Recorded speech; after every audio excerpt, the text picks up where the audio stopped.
जबरदस्ती आप लोग मुझसे संस्कार करवाने आए हैं? किस हक से आप लोग सब यहाँ आकर खड़े हो गए हैं? जब भूख और प्लेग जैसी महामारी गांव में फैली थी, तब तो दोनों जातियां साथ नहीं आई। और आज जब एक औरत की चूड़ियां तोड़ने की बात आई, तो सब एक हो गए। एक हो गए, वो भी जाने बिना कि मेरे साथ क्या हुआ है।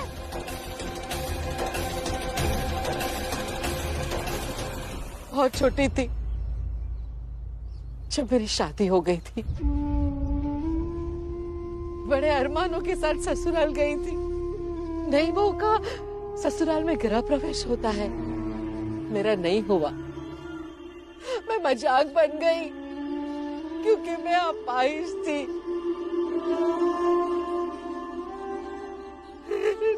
नई बहू को देखने सब आते हैं, लेकिन मेरी नुमाइश की गई। मुझे सबके सामने चलवाया गया, ये कहकर कि देखो देखो हमारी बहू एक पैर से कैसे चलती है। कभी देखा है एक पैर से चलने वाली बहू? और सब जोर जोर से हंसते थे।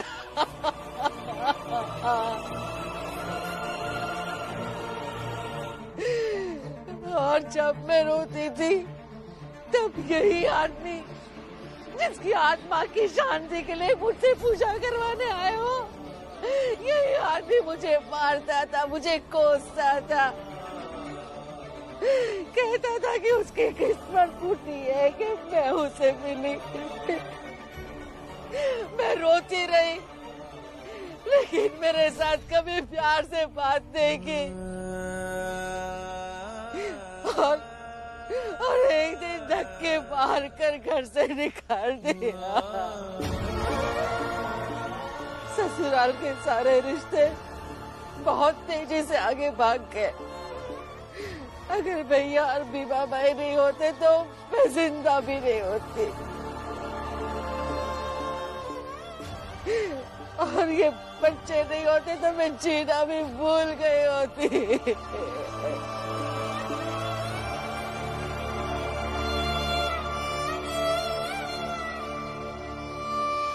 और ये सब मैंने अकेले झेला है, इसलिए किसी व्यक्ति और किसी समाज को ये हक नहीं है कि मुझे ये समझाए कि मुझे क्या करना चाहिए और क्या नहीं।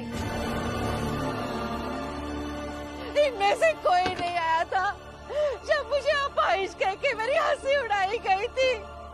इनमें से कोई नहीं आया जब मेरे ससुराल वालों ने मुझे धक्के मार के निकाल दिया। इनमें से कोई नहीं आया था जब मेरे पति ने मुझे पत्नी मानने से इनकार कर दिया था। जब मुझे आप मेरा हक भी नहीं दिलवा पाए, अब कौन सा हक जताने आए हो आप लोग? जाइए यहाँ से, जाइए।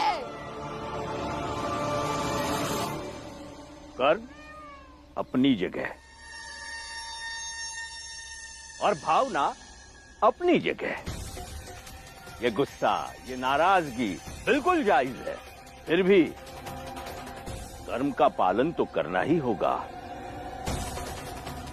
और सत्य तो ये है कि वो तुम्हारा पति था।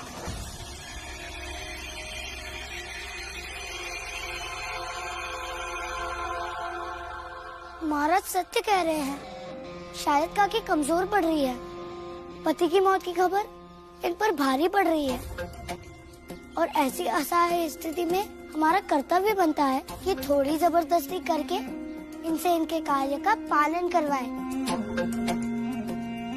जो महिलाएं हैं वो जाएं और इनकी मदद करें।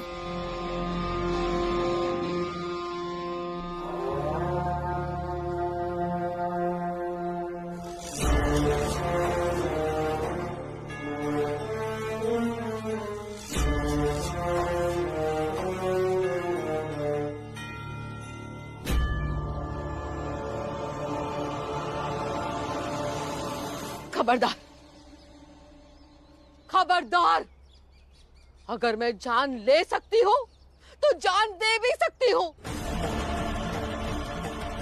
लेकिन उस आदमी की आत्मा के लिए मैं कभी पूजा नहीं करूंगी।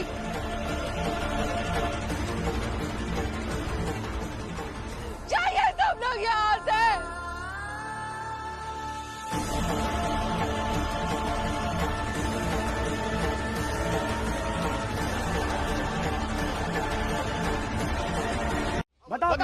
बताओ भीमराव, बताओ क्या करूं, बताओ मैं क्या करूं, भीमराव क्या करे, बताओ भीमराव, बताओ।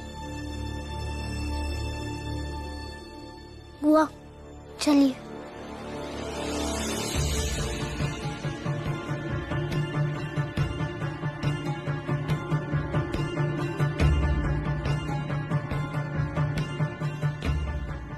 बुआ मैं जानता था कि ये लोग कुछ ना कुछ तो जरूर करेंगे, इसलिए आप इन लोगों की बातों पर ध्यान मत दीजिए और ना ही ज्यादा सोचिए। आप अंदर रहिए, मैं बाहर इन लोगों से बात करता हूँ।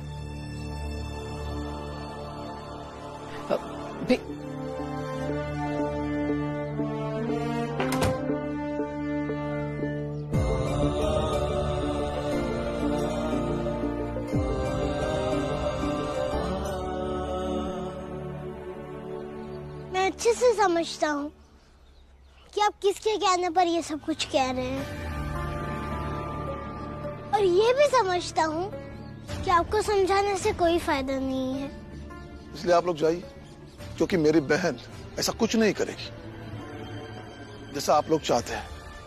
बाला भैया आप ही समझाइए अपने बाबा और बुआ को। इतनी मुश्किल से समाज की विभिन्न जातियों में सामंजस्य बैठा है और इनके कारण फिर से सौहार्द खराब होगा।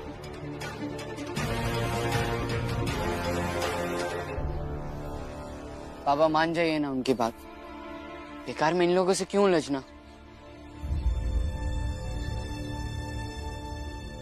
क्यों उलझना मतलब? इस क्यों का जवाब तुम्हारे पास नहीं है? अगर तुम भी यही चाहते हो जो ये लोग चाहते हैं, तो जाओ उनके साथ खड़े हो जाओ। जैसे इन लोगों का विरोध झेल रहे हैं, वैसे तुम्हारा भी विरोध झेल लेंगे।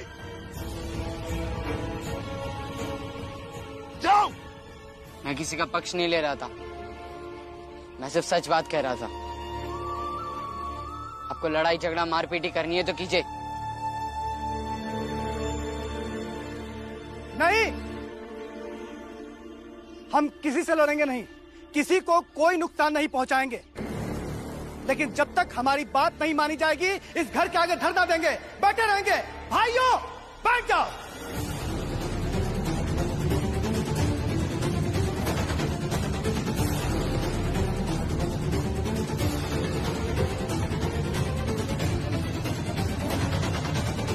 गलत मांग के लिए बैठना धरना नहीं बल्कि जिद होती है, और उस जिद के प्रति सहानुभूति भी नहीं रखी जा सकती।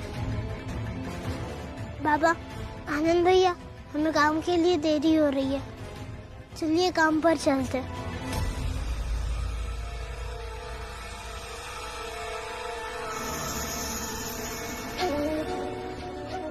आप यहाँ क्यों खड़े हैं? जाइए और अपने भाइयों का साथ दीजिए।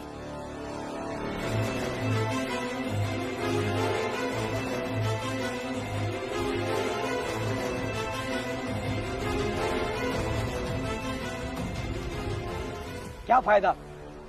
भीम तो भाषण सुना के चला गया और हमारे प्रति तो कोई सहानुभूति ही नहीं है। इन्हें तो शांति प्रिय ढंग से समझाना ही बेकार है, इन्हें कोई फर्क नहीं पड़ता। क्यों पुरंजन, तुम्हारा तरीका आजमाए क्या? मारपीट, खून खराबा, बोलो। आनंद, भीम, तुम दोनों घर पर ही रहो, मैं काम पर जा रहा हूं। क्योंकि जो लोग बाहर खड़े हैं उनकी बातों का विश्वास नहीं किया जा सकता। बाबा, अभी कोई लड़ाई झगड़ा नहीं होगा, विश्वास कीजिए मुझ पर। इस बार उन्होंने हमें परेशान करने के लिए कोई नया हथियार चुना है। भीमराव, अब तुम्हारे ही अस्त्र से तुम ही पर वार किया जा रहा है, अब निकालो हल। ये देखना मेरे लिए भी दिलचस्प है।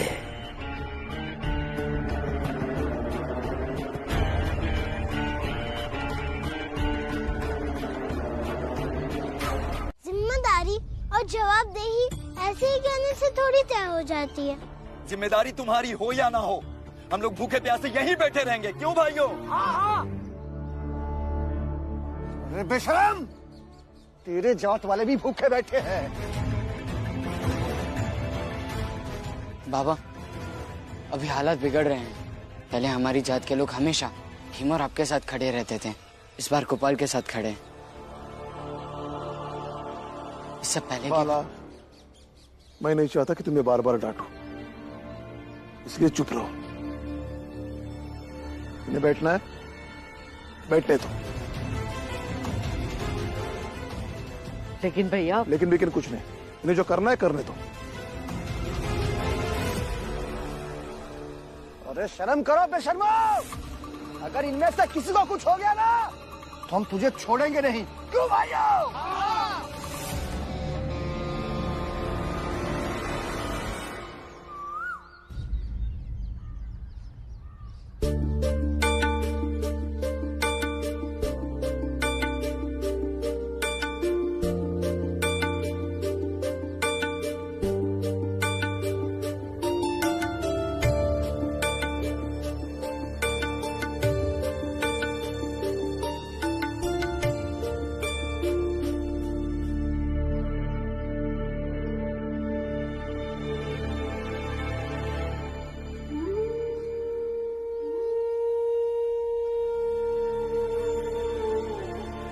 वो लोग अभी भी घर के बाहर हैं क्या?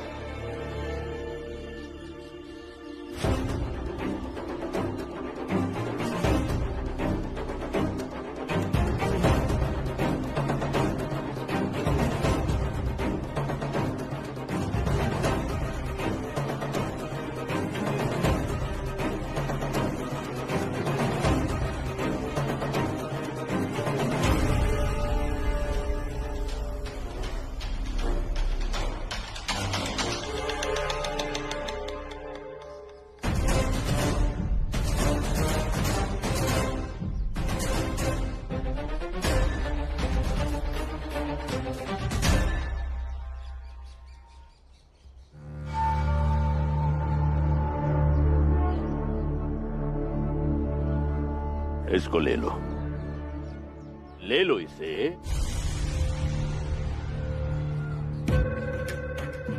और छोटी जाति के किसी एक व्यक्ति के खाने में इसे मिला दो।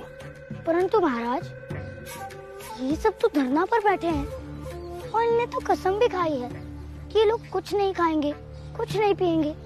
तो कैसे महाराज? किंतु ईश्वर के नाम पर प्रसाद तो ग्रहण कर सकते हैं ना? जी महाराज।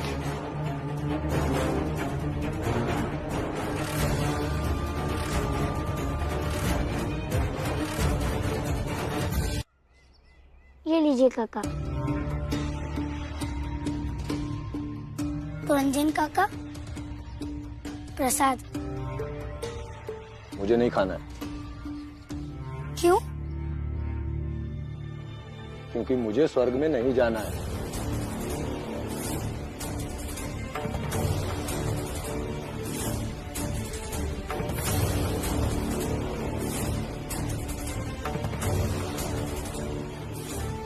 ये लीजिए काका।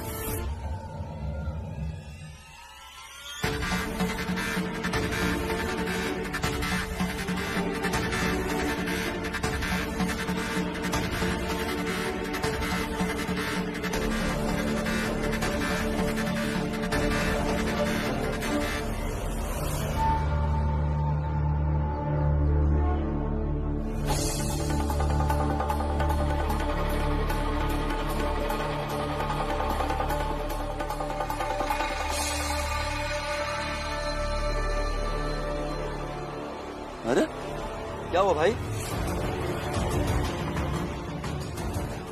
अरे क्या हुआ? अरे मुन्ना, क्या हो गया? क्या हुआ भाई?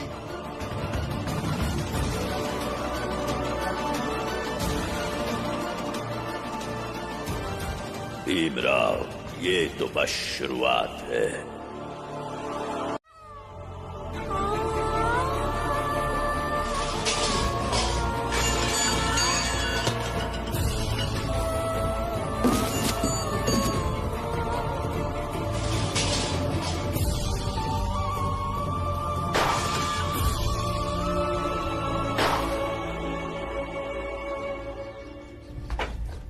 तुलसा ये क्या कर रही है बेटा? ये क्या कर रही है? क्या कर रही है तुम? ये सब उजाड़ रही हो। आज नहीं थी, मैंने तो सब कुछ बचाया था, लेकिन ये गांव वाले चाहते हैं कि हम यहाँ से कहीं और चले जाए, और बाबा और भीम ने उनकी बात मान ली, तो क्या करूँ मैं? सब तोड़ दूंगी। रुक जा बेटा, रुक जा। कुछ भी यहाँ से कहीं और नहीं जाएगा, सब खत्म कर दूंगी, सब। लेकिन यहाँ से किसी को भी कुछ भी ले जाने नहीं दूंगी, कुछ भी नहीं। लेकिन इन सब चीजों से क्या हल निकलेगा? वही तो मैं जानना चाहती हूँ कि हमारे सातारा छोड़ने से क्या हल निकल जाएगा। जहाँ हम जाएंगे क्या वहाँ परेशान करने वाले नहीं होंगे? वहाँ पर आएंगे तो देख लेंगे, लेकिन अब हम सातारा में और नहीं रहेंगे। जब यहाँ नहीं देख पाए तो वहाँ क्या देख लोगे? चुप रह, क्या बकवास कर रही है तू? बकवास नहीं, सही कह रही है वो। क्या सही कह रही है? अरे बताइए ना क्या सही कह रही है। अब तो बीच में बोलो ही मत, ये सब आपकी वजह से हुआ। मेरी वजह से हो रहा है? अरे भीम की वजह से भी तो हो सकता है, लेकिन तुम तो उसका नाम लोगे नहीं, तरफदारी जो करते हो। मुझे पता है कि जब वो सही है तो क्यों लूं मैं उसका नाम? अरे शर्म आती है मुझे आपको बड़ा भाई कहते हुए। आपको तो भीम के पाँव धोकर पीना चाहिए, लेकिन आप जैसे कृतज्ञ इंसान ये सब कहाँ याद रखते? ज्यादा बोल रहे तू। मैं कब बोल रहा हूँ? जब आप मुसीबत में फंसे तो भीम ने आपको उससे बाहर निकाला ना। और ये दोस्त तो आपको 2 दिन से ही मिला है ना, लेकिन इससे पहले तो भीम ही था जिसने आपकी इन गाँव वालों से रक्षा की थी। लेकिन आपको ये सब चीजें कहाँ से याद होंगी? जाइए जाइए जाइए, अरे जाइए ना। तू मुझे भगाएगा? हाँ, खुद भगोड़ा है, मुझे भगाएगा तू? हाँ, मैं भगा सकता हूँ आपको, बल्कि यहाँ पर जितने भी इंसान खड़े हैं सब भगा सकते हैं, क्योंकि आपने काम ही वैसा किया है भैया।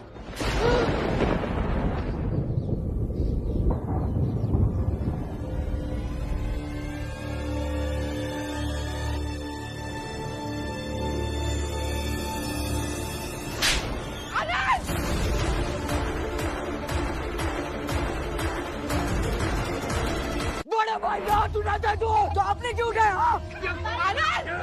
बाला छोड़ उसको। अरे बड़ी भाई पे हाथ उठाता है, बदतमीज। तो आप भी मुझ पर मार दे, आप भी मुझे मारोगे क्या? अरे तुम दोनों मुझे कोई नहीं रोकेगा, जो समस्या है उसका हम सामना करेंगे। हटो दूर, हटो। हाँ चल, मुझे भगोड़े मत बोलो। भगोड़े करके बाला छोड़ दे आनंद को।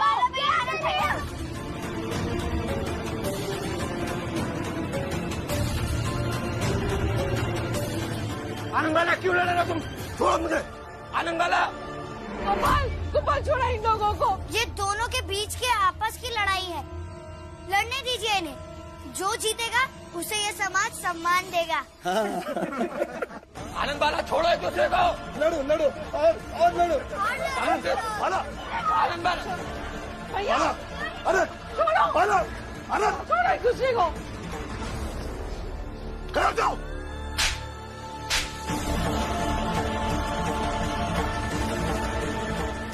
तुम दोनों को शर्म नहीं आती ऐसे जानवर की तरह लड़ते हुए? क्यों लड़ रहे थे?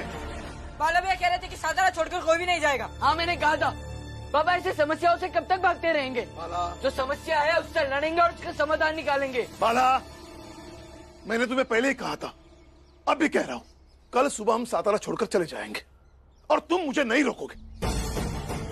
बाला भैया, आपको नहीं जाना है तो मत जाइए। हमने आपसे चलने के लिए भी कहा है, जो आप इतना गुस्सा हो रहे हैं। हाँ सही है, अभी तुम्हें समझ में नहीं आ रहा है कि इस समस्या का सामना कैसे करें, तो कह रहे हो भाग चलते। चलो बाबा भाग चलते। पहले तो बड़ी बड़ी बातें करते थे कि हम कहीं नहीं भागेंगे, हम समस्या का समाधान निकालेंगे, लड़ेंगे उससे। तो अब क्या हुआ? बाला भैया, ये भी एक तरह की लड़ाई ही है कि हम अपने मूल्यों से समझौता नहीं करेंगे, चाहे उसके लिए हमें अपना घर ही क्यों ना छोड़ना पड़े।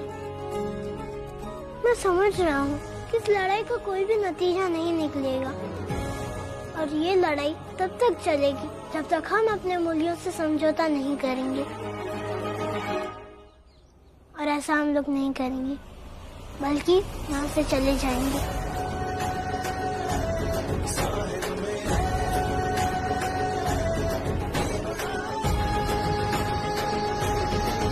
वाला भैया, अगर आपको हम पर इतना ही अफसोस हो रहा है तो हमें कायर होते हुए देखकर आपको दुख नहीं हो रहा? ज्ञान मत दे भीम, लड़ाई का मैदान छोड़ के तू जा रहा है, इसमें मेरी क्या गलती, मैं क्या कर सकता हूँ? अब इतना तो सोचिए कि आपके दोनों भाई क्यों कायर बने और क्यों लड़ाई छोड़कर भाग रहे हैं। बहादुर होने के लिए किसी के साथ की जरूरत नहीं होती है, बहादुर अकेला भी बहादुर ही होता है।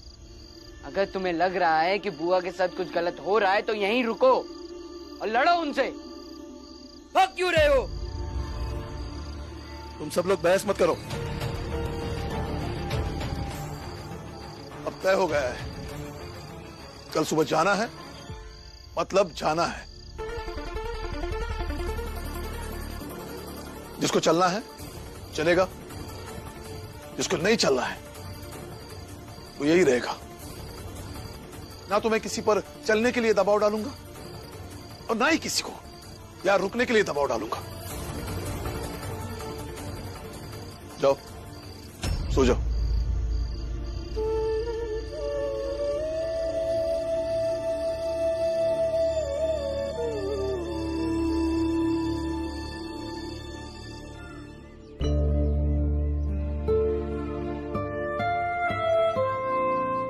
भीम, आनंद, तुलसा, मंजुला और बुआ को बुला कर लेकर आओ। राम जी,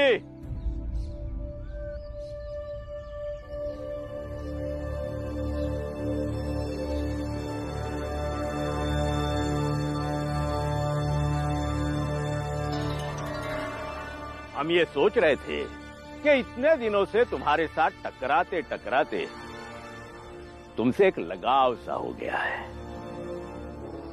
इसलिए हम सोच रहे हैं कि तुम्हारे जाते जाते तुम्हें कुछ उपहार स्वरूप दे दे।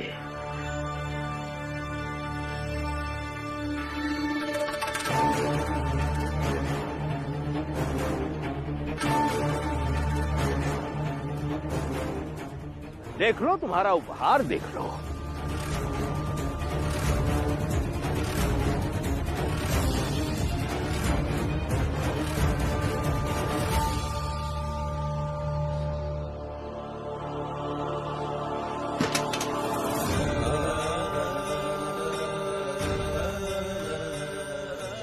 जूता चप्पल बनाने के काम आएंगे ये औजार। राम जी, इससे बेहतर तो तुम्हारा उपहार कुछ और हो ही नहीं सकता। अगर ये काम तुम तुम्हारे बच्चों को सिखाओगे तो तुम और तुम्हारे बच्चे जीवन भर सुखी होंगे, और इस तरह की स्थिति इसके बाद कभी नहीं आएगी कि तुम्हें मजबूरन किसी गांव को छोड़कर जाना पड़े।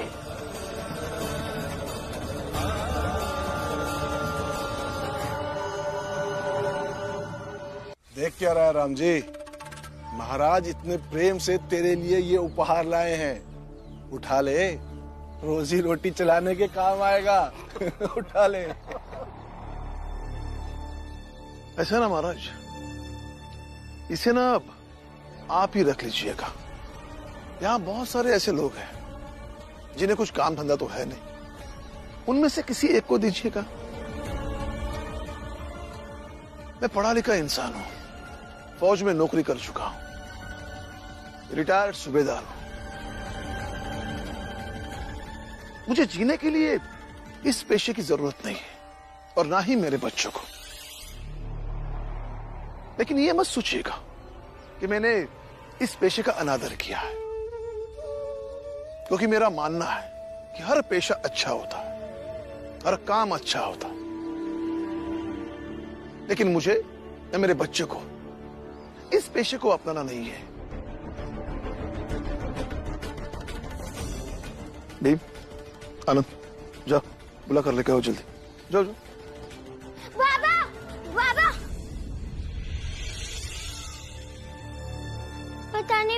चली गई। कहाँ चली गई? सुबह से दिखी नहीं, तो हमें लगा कि कहीं बाहर गई होगी, लेकिन अब तक नहीं आई। ये जाने के समय में कहाँ चली गई? वो देखो आ रही है।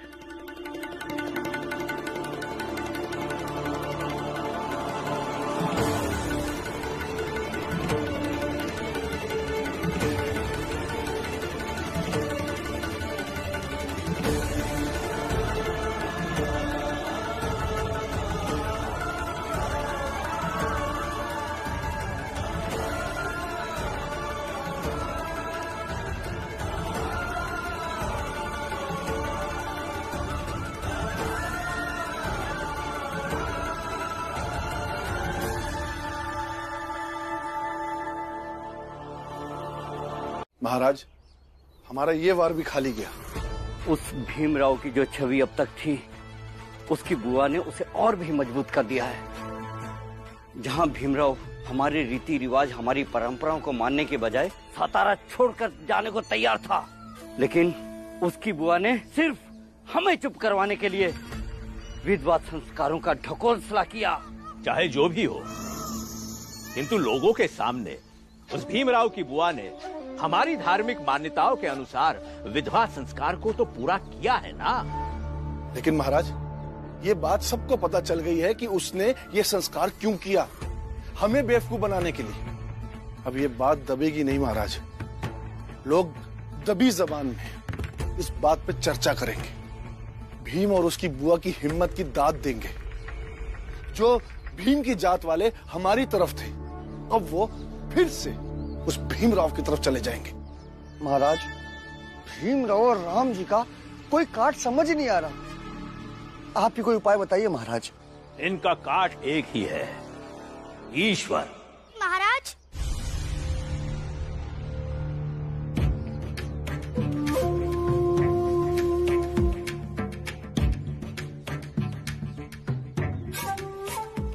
ईश्वर तो खुद इन लोगों के साथ खड़ा है।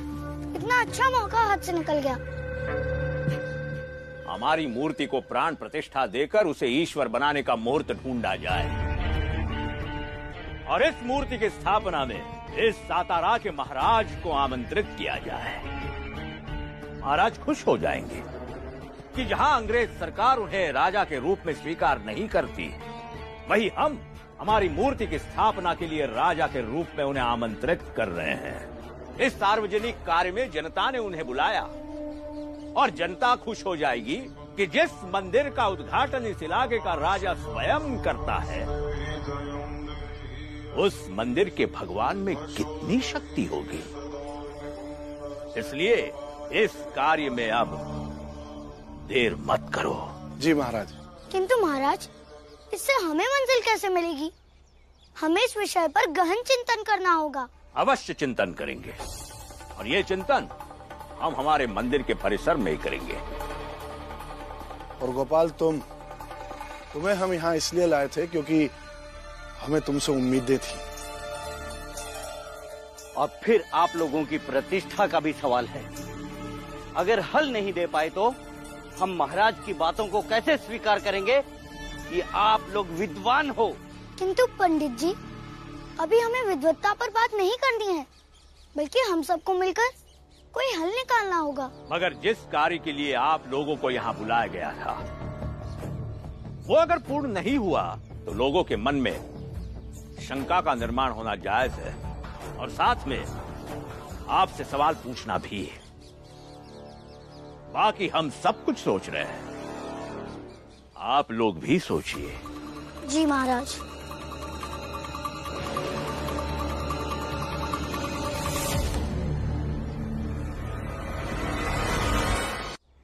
बाबा, हमें कोई काट निकालनी पड़ेगी।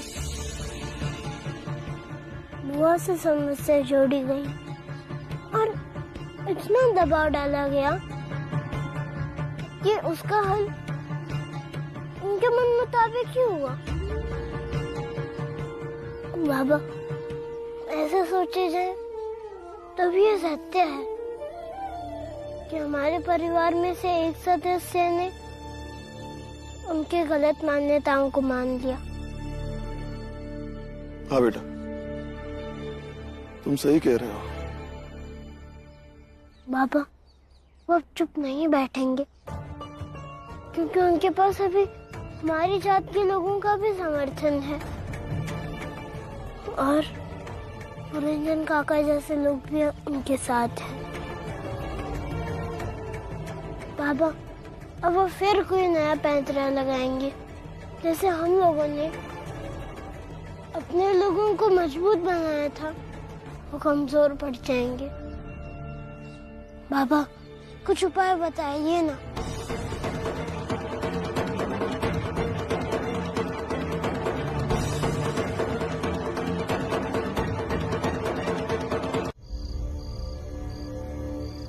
बाबा, हमें कोई काट निकालनी पड़ेगी। बुआ से समस्या जोड़ी गई और इतना दबाव डाला गया कि उसका हल उनके मन मुताबिक ही हुआ। कुछ समझ नहीं आ रहा है, कैसे ढूंढो इस समस्या का हल। कोई तो सीरा मिले जिसे पकड़कर इस गुत्थी को सुलझा सकूं। क्यों मंदिर जाने की बात ही करे, और फिर क्यों अगर कोई रोके तो उससे उलझे। पढ़ना लिखना अमीर लोगों का काम है, जिनका भविष्य सुरक्षित होता है, उनके लिए यह सब एक नाटक है। छोटी जात का कोई भी व्यक्ति राह चलते समय अगर ऊंची जात के लोगों के सामने आ जाए, या तो वो रास्ता बदल ले या राह छोड़कर सर झुकाकर हाथ जोड़कर खड़ा हो जाए। फिर ठीक है, आप अपने रास्ते पर चलिए और हम अपने रास्ते पर चलेंगे।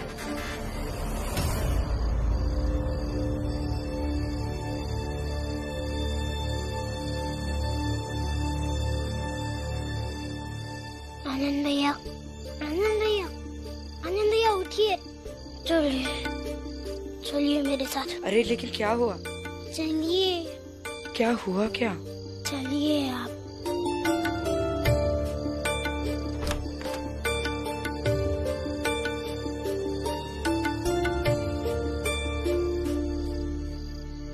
क्या हुआ? आनंद भैया, आपको वो कहानी याद है? कौन सी कहानी? जिसमें एक जंगल में रहने वाले भालुओं की ताकत बढ़ गई थी और शेर को अपने अस्तित्व पर खतरा दिखने लगा था, तो वो भालुओं की शक्ल लेकर उनके पास गया और वहाँ का राजा बन गया। और फिर धीरे धीरे वो भालुओं की एकता को तोड़ने लगा। हाँ। लेकिन इतनी रात को तो ये कहानी याद क्यों कर रहा है? मैंने बहुत सोचा, तो मुझे लगा कि गोपाल भालू की शक्ल में वो शेर तो नहीं है। हाँ, हो सकता है, लेकिन हमें पता कैसे चलेगा भीम? पता चलेगा, बस आपको एक काम करना पड़ेगा। क्या?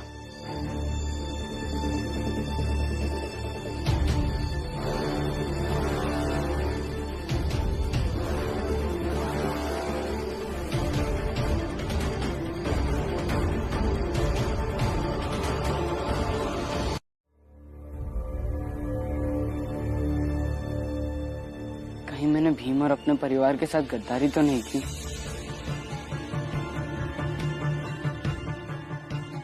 नहीं, अपने दिल की बात सुनना गद्दारी नहीं होती है। लेकिन रंजन काका के साथ जो हुआ वो भी तो सही नहीं था।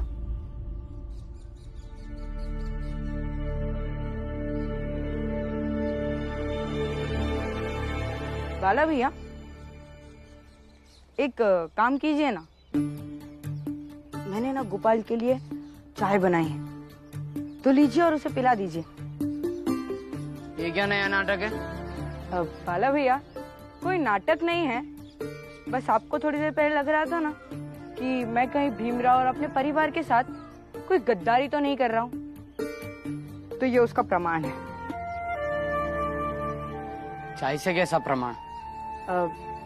अगर गोपाल ने आपके सामने चाय पी ली तो समझ लीजिएगा कि आपने भीम के साथ और अपने परिवार के साथ कोई गद्दारी नहीं की। लेकिन अगर गोपाल ने आपके सामने चाय नहीं पी तो फिर आपको जो समझना है समझ लीजिएगा। जो तुम कह रहे हो वो तुम्हें खुद को समझ में आ रहा है? अरे बाला भैया, आप गुस्सा क्यों कर रहे हो? शांत हो जाइए। आप परीक्षा समझकर चले जाइएगा। अगर गोपाल आपको बड़ा भाई समझता है तो उसको आपके सामने चाय पीने से मना नहीं करना चाहिए ना।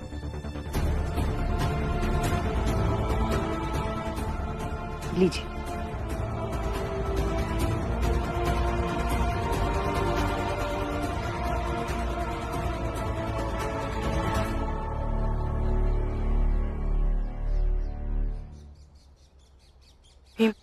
अगर गोपाल ने तुम्हारे हाथ की चाय पी ली तो मेरा शक गलत है।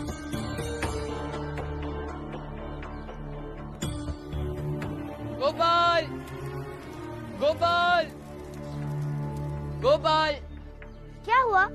मैं तुम्हारे लिए चाय लाया हूँ, ये लो, चाय पी लो।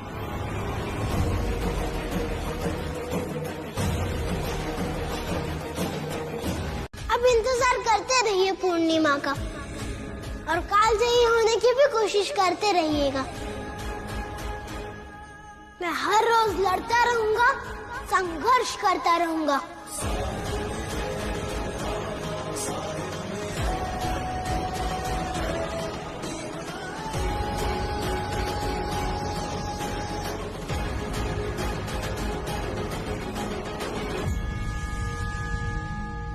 भीम, हम महाराज की मूर्ति स्थापना को कैसे रोकेंगे?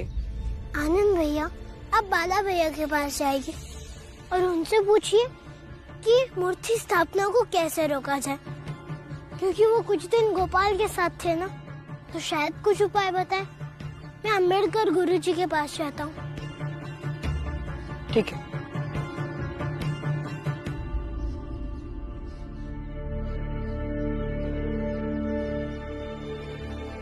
भीमराव, बचाओ, बचाओ, बचाओ, बचाओ, भीमराव बचाओ, ये लोग मुझे मार डालेंगे। बचाओ, बचाओ, बचाओ मुझे, भीमराव बचाओ, रुको, बचाओ। इन्हें क्यों मार रहे हो? क्या हो गया भीमराव? मार नहीं रहे थे मुझे, हम लोग खेल रहे थे। तो फिर आप क्यों चिल्ला रहे थे कि भीमराव मुझे बचाओ, भीमराव मुझे बचाओ? मैं ऐसा क्यों करूंगा? मैं तो चिल्ला चिल्ला के उसे बोल रहा था, अब मेरी बारी, अब मेरी बारी। तुम पागल हो गए हो क्या भीमराव? कुछ भी सोचते हो। भीमराव, तुम अपने आप को ईश्वर समझते हो क्या? जब चाहा किसी को बचा लिया। चल निकल यहाँ से, निकल, तो निकल यहाँ से। चल जाए ऐसे, चल।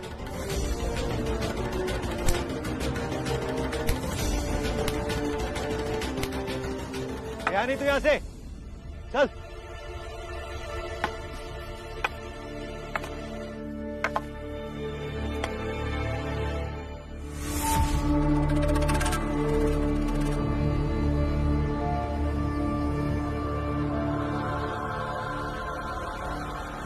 बहुत सही, आपने ये काम बिल्कुल सही किया। बस एक और काम कर दीजिए। हुक्म कीजिए सरकार।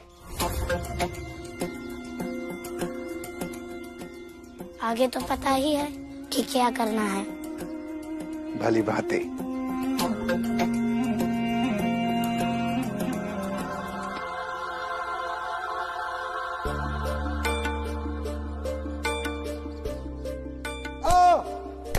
बचाओ मुझे, भीमराव बचाओ। क्या हो गया भीमराव? मार नहीं रहे थे मुझे, हम लोग खेल रहे थे। तुम पागल हो गए हो क्या भीमराव? बचाओ, बचाओ, भीमराव तुमने नहीं बचाया, इसने मार डाला मुझे। कुछ और बोल रहे होंगे। भीमराव तुमने नहीं बचाया, इसने मार डाला मुझे। तुमने नहीं बचाया, उसने मार डाला।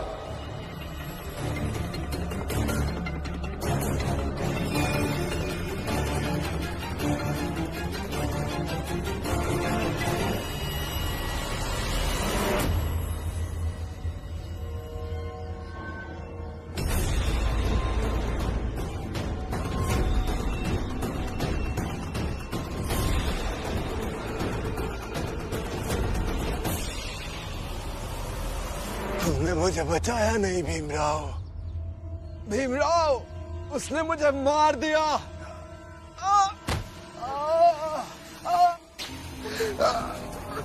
आपको कुछ नहीं होगा। तुमने मुझे बचाया नहीं भीमराव, उसने मुझे मार दिया। आपको कुछ नहीं होगा, मैं आपको वैद्य के पास ले। उठिए, अरे उठिए। कोई है? कोई है? भीम, छूना मत उसे, वो मेरी जात का है, उसे मैंने मारा है, उसका अंतिम संस्कार भी मैं करूंगा।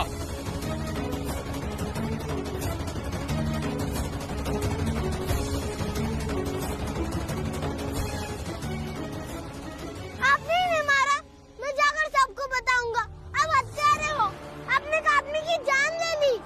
जा भीम, जिसको बताना बता, और ये भी बता देना, जब ये मर रहा था ना, ये तुम्हारे पास मदद मांगने आया है, लेकिन तुमने इसकी मदद नहीं की। जा, मैंने मारा इसे, बोल दे सबको। मैंने मारा इसे, ठीक है? जा। अब हत्यारे हो, मैं जाकर सबको बताऊंगा। आपको इस बात की सजा मिलेगी। जाओ भीम, जाओ, जिसे जो कहना है कह दो। मैंने मारा इसे और तुमने इसे बचाया नहीं। भीम, तुमने इसे बचाया नहीं।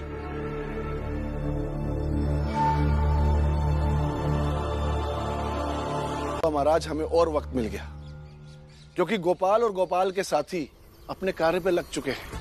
वो इस अभियान पे चल पड़े हैं कि उस पिद्दी भीमराव को पागल बना सके। और महाराज, मुझे तो ऐसा लगता है कहीं ऐसा ना हो कि आपकी मूर्ति स्थापना वाले दिन वो पिद्दी भीमराव पागल बना हुआ आपकी मूर्ति के सामने बैठकर खाने की भीख मांग रहा हो।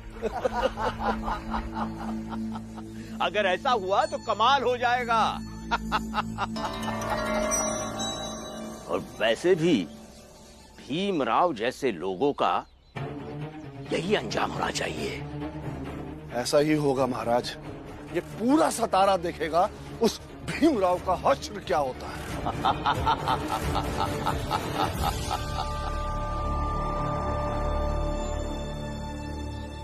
तुमने मुझे बचाया नहीं भीमराव, उसने मुझे मार दिया।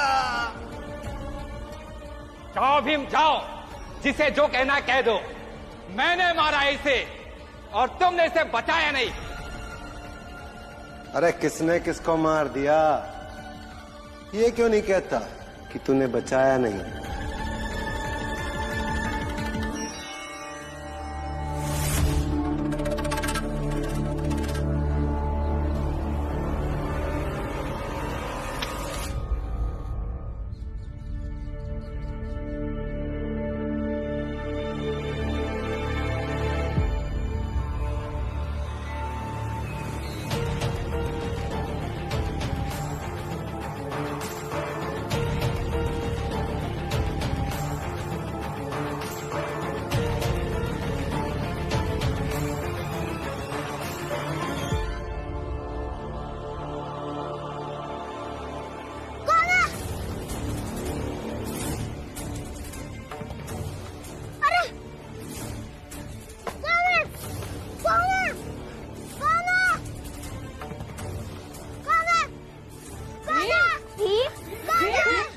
क्या हुआ? वो पुरंजन काका का घर जला देंगे। कौन? वो पता नहीं, लेकिन हमें जल्दी से पुरंजन काका के घर को बचाना होगा। भीम रुक। क्या हुआ इस लड़के को? पुरंजन, मैंने आसपास के लोगों से पूछा, लेकिन किसी को कुछ पता नहीं। बस एक आदमी कह रहा था कि भीम ऐसे चिल्ला रहा था कि किसी ने किसी को मार डाला है। राम जी, मुझे तो लगता है कि ये सब ना इन लोगों की कोई नई चाल हो सकती।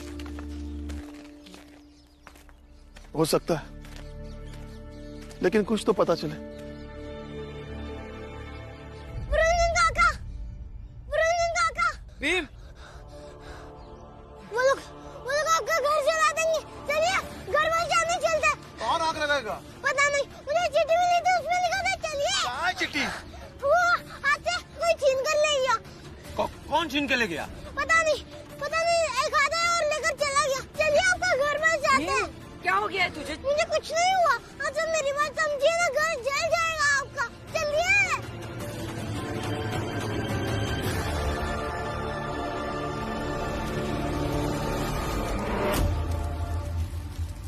वो देखिए, उन्होंने आग भी लगा दी। ऐसा आपके घर में भी आग लगा देंगे। चलिए चलिए।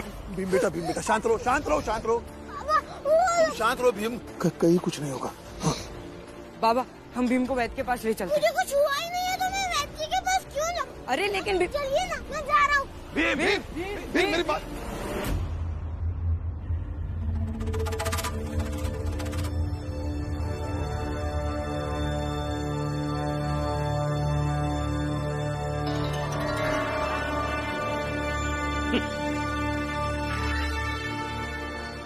अब तो समझ गए ना राम जी कि किताबी ज्ञान से शांति नहीं मिल सकती।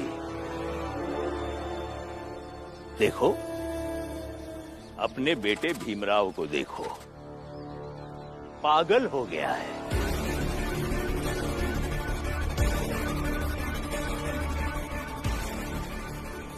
ये अगर धर्म के मार्ग पर चलता तो पागल नहीं बनता।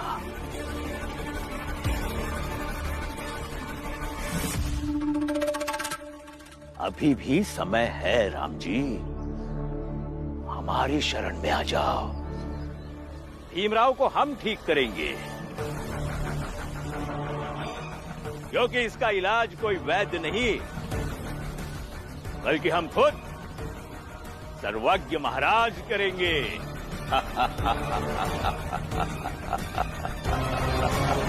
हमें महाराज की मूर्ति स्थापित करने में उनका साथ नहीं देना चाहिए। कैसी बातें कर रहे हैं बाला भैया? इतनी मुश्किल से तो सब कुछ सही हो रहा है। बीच में अगर हम विरोध कर देंगे तो मामला बिगड़ जाएगा। नहीं, विद्यालय में मूर्ति लगाकर मंदिर बनाने का क्या मतलब? पहले से इतने सारे ईश्वर हैं, एक और का क्या काम? अरे लेकिन उनके मामले में हमें पढ़ना ही क्यों है? क्योंकि आप लोग हमारे समाज के प्रतिनिधि हैं। हम लोग क्या सोचते हैं ये उन लोगों को बताना आप दोनों का दायित्व है। बाला भैया, हम तो आपको बहुत समझदार समझते थे, लेकिन आप तो बेवकूफों वाली बातें कर रहे हैं। उस घर में ना बाला सबसे बड़ा बेवकूफ है, एकदम बैल बुद्धि। मैं यहाँ इतनी मुश्किल से अपने समाज के लोगों के पालन पोषण के लिए एक दुकान बना रहा हूँ, और आप है उनकी मूर्ति और उनकी आस्था में फंसे हुए हैं। गोपाल, अरे बाला भैया, हम आपकी इज्जत करते हैं, इसलिए कृपा करके ये काम करते हैं। बेफालतू में इस पर बात करना समय बर्बाद करने का कोई अर्थ नहीं है।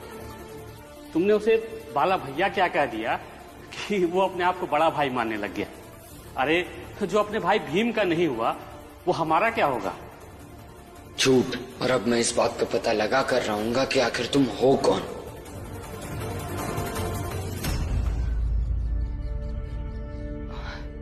गोपाल, हमें रस्सी भी तो चाहिए, लेकर आए? हाँ हाँ चलिए, और मैंने और भी लोगों को बुलाया है, तब तक में वो भी आ जाएंगे।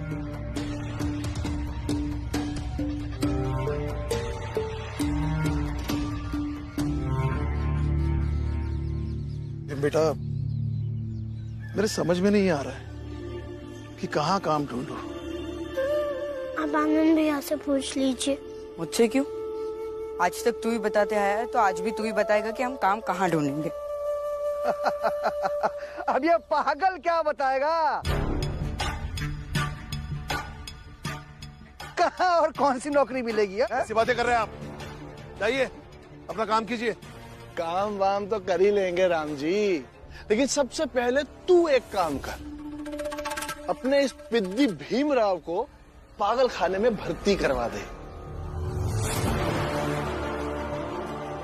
अंग्रेजी सरकार ने पागलों के लिए एक जेल की तरह पागल खाना बनाया है, उसका फायदा उठा है? और सुनना, अगर जाने के लिए तेरे पास पैसे नहीं हुए ना, तो सेठ जी है ना, वो दे देंगे। क्यों सेठ जी? हाँ, इस काम के लिए तो दे ही दूंगा। मैं सही कह रहा हूँ, मैंने जो देखा मैंने वो कहा। भीम बेटा, तू सही कह रहा है। क्या देखा तूने? हा? पूरे सतारा में किसी ने नहीं देखा, बस तूने देखा। और क्या कह रहा था? पुरंजन का घर किसी ने जला दिया। अरे कहाँ जला दिया? किसने जला दिया? पुरंजन काका के भाई आए थे ना घर जलाने, और सबने उन्हें पकड़ लिया, बाद में रेलगाड़ी में बिठाकर भेज दिया था। अरे कौन आया था, कब आया था, किसने पकड़कर रेलगाड़ी में बिठाकर भेज दिया? अरे राम जी, ये पागल हो गया है, झूठ बोल रहा है, बेकार की बातें कर रहा है।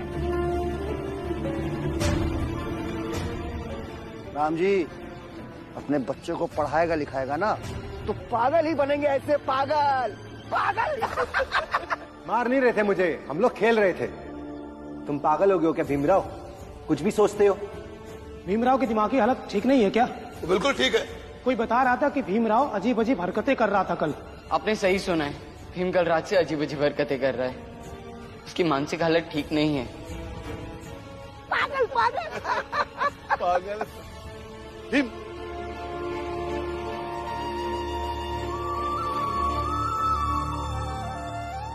क्या पागल पागल बोले जा रहे हैं? मेरा बेटा पागल नहीं है, जाइए यहाँ से। सेठ जी, क्या समय आ गया है, पागल को पागल भी नहीं बोल सकते। तो पागल को होशियार बोले क्या? हाँ हाँ? पागल कहेगा। देखो राम जी, हमें तुमसे पूरी सहानुभूति है। अब एक बाप कैसे अपने बच्चे को पागल मान सकता है, लेकिन क्या करें, सच यही है। राम जी, याद रखना, पैसे की जरूरत हो तो सेठ जी है। हाँ? चलिए चलिए सेठ जी। पागल।